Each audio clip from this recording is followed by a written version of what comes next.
Profesor Dr. Andes Kiai Haji Mahmud Yunus merupakan tokoh pendidikan Islam di Indonesia. Beliau lebih dikenal dengan tokoh pembaharuan Islam di Indonesia. Selain itu, beliau juga salah seorang tokoh ulama, penulis terjemahan Al-Quran dan ahli tafsir. Kiai Haji Mahmud Yunus lahir pada tanggal 10 Februari 1899 Masehi, bertepatan pada 30 Ramadan 1316 Hijriah di Desa Sangayang, Kabupaten Tanah Datar, Minangkabau. Mahmud Yunus memiliki seorang adik perempuan bernama Hindun. Ayah Kiai Haji Mahmud Yunus bernama Yunus bin Ince dari suku Mandailing. Aktivitas sehari-harinya bekerja sebagai petani di kampungnya. Selain itu, ayah beliau menjadi seorang guru di surau-surau di kampungnya, serta menjadi imam dengan sebutan Imam Nagari di kampungnya. Ibunya bernama Hafsah dengan panggilan Posa dari suku Canaiku. Hafsah adalah seorang ibu yang buta huruf karena sejak kecil ia tidak pernah mengenyam pendidikan di desanya. Kakek Hafsah merupakan seorang ulama terkenal bernama Syekh Muhammad Ali yang bergelar Engku Kolok, sedangkan bapaknya bernama Doyan Muhammad Ali. Perjalanan hidup Mahmud Yunus memiliki 5 orang istri. Dari ketiga istri tersebut, pernikahannya dilaksanakan sebelum beliau berangkat untuk melanjutkan kegiatan belajar ke Mesir. Kemudian ketika beliau hendak berangkat ke Mesir, ia menceraikan istri pertama dan ketiganya. Mahmud Yunus tumbuh dan berkembang di keluarga yang sangat paham agama, terutama agama Islam. Oleh karena itu, Mahmud Yunus tidak pernah mengenyam pendidikan umum. Semua itu Mahmud Yunus tumbuh dan berkembang di bawah naungan ibunya yang memiliki garis keturunan ulama. Pada saat itu juga bisa dikatakan bahwa Mahmud Yunus hanya sewaktu-waktu berjumpa dengan ayahnya karena orang tuanya telah bercerai. Sebagai putra keturunan Minang, Mahmud Yunus tentunya tumbuh dan berkembang dalam lingkungan masyarakat yang berpegang teguh pada adat Minangkabau. Pada usia 7 tahun, Mahmud Yunus melakukan hal yang lazim seperti apa yang dilakukan anak laki-laki di Minang pada saat itu. Ia pergi ke surau-surau untuk melakukan kegiatan belajar dan mengaji. Mahmud Yunus belajar mengaji dan memperdalam ilmu-ilmu agama di malam hari dari satu surau ke surau lainnya. Kegiatan tersebut diawali dari kakeknya yang bernama Muhammad Thohir bin Muhammad Ali yang bergelar Engku Dalang yang memiliki surau Talang.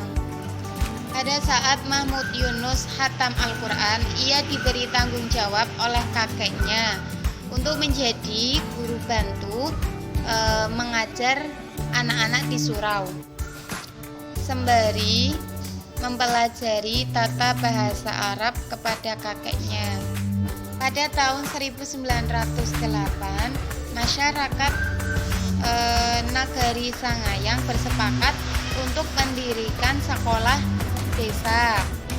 Tempatnya di surau masjid tepat di bawah Balai Senayan. Mahmud Yunus pun tertarik untuk menuntut ilmu di sekolah tersebut dengan catatan tidak mengabaikan tugas-tugasnya sebagai pengajar di surau kakeknya.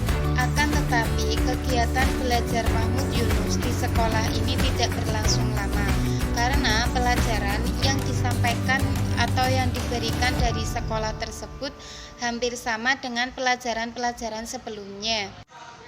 Pada kesempatan yang sama, Mahmud Yunus belajar di sekolah yang didirikan oleh Muhammad Thaib bin Umar. Ia adalah salah satu tokoh pembaharuan Islam di Minangkabau.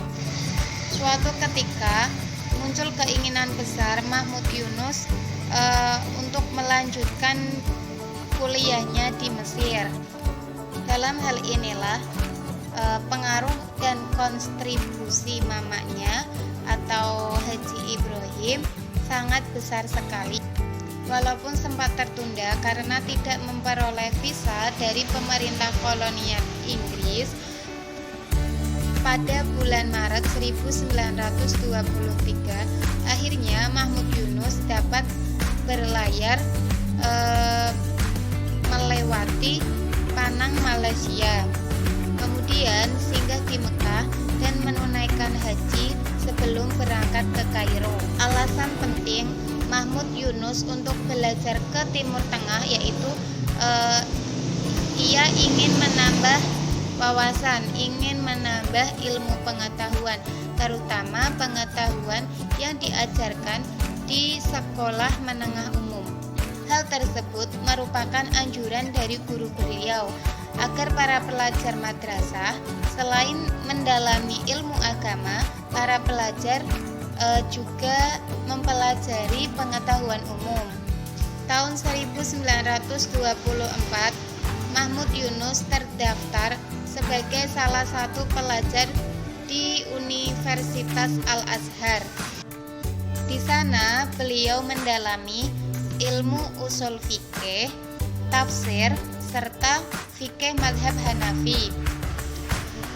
Berkat ketekunan dan kegigihannya beliau dalam menuntut ilmu, beliau dapat menyelesaikan kuliahnya pada tahun 1925 dengan mendapatkan predikat syahadah alamiah. Tidak hanya itu, Mahmud Yunus pun melanjutkan pendidikannya ke Madrasah Darul Ulum Aulia dan mengambil tahasus dalam ilmu pendidikan dan ilmu perguruan atau tadrib. Pada saat itu, Mahmud Yunus merupakan satu-satunya mahasiswa dari Indonesia yang mendapat beasiswa dari Kementerian Pendidikan Mesir.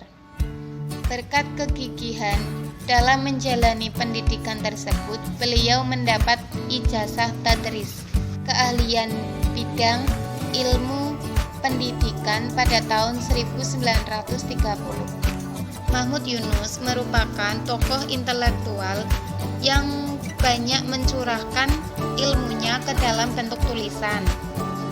Mahmud Yunus telah menghasilkan karyanya sebanyak 46 buah berbahasa Indonesia dan 26 karyanya berbahasa Arab.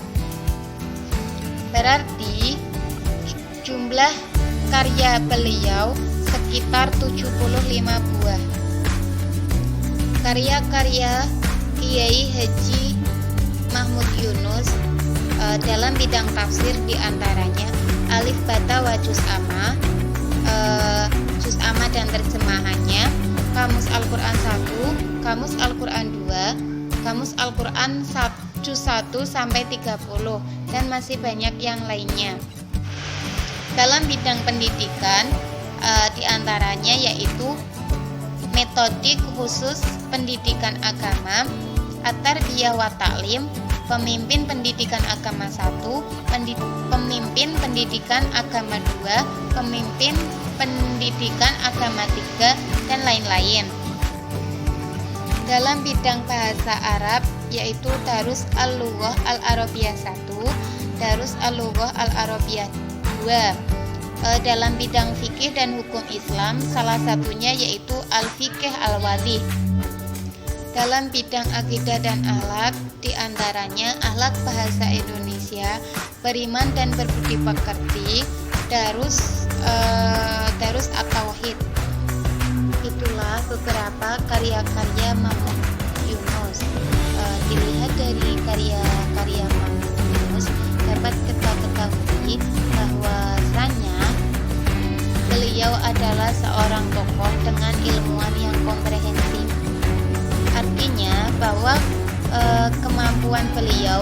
dalam ilmu agama maupun ilmu yang lainnya tidak diragukan lagi.